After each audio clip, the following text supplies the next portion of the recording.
திமுக ஒரு தீய சக்தி. திமுக ஒரு தீய சக்தி. திமுக ஒரு தீய சக்தி. திமுக ஒரு தீய சக்தி. தீய சக்தி, தீய சக்தி, தீய சக்தி. டிவிகே ஒரு தூய சக்தி. எப்படி? டிவிகே ஒரு தூய சக்தி. தூய சக்தி டிவிகேவுக்கும் தீய சக்தி டிஎம்கேவுக்கும் தான் போட்டியே.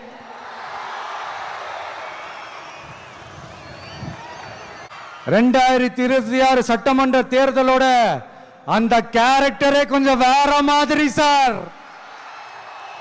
அத கொஞ்சம் தயவு செஞ்சு நீங்க புரிஞ்சுக்கணும் சார்.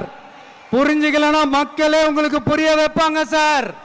கான்பிடென்டா இருங்க சார். நல்லதே நடக்கும் சார். வெற்றி நிச்சயம் சார். மீண்டும் சந்திக்கும் வரை நன்றி, வணக்கங்க சார்.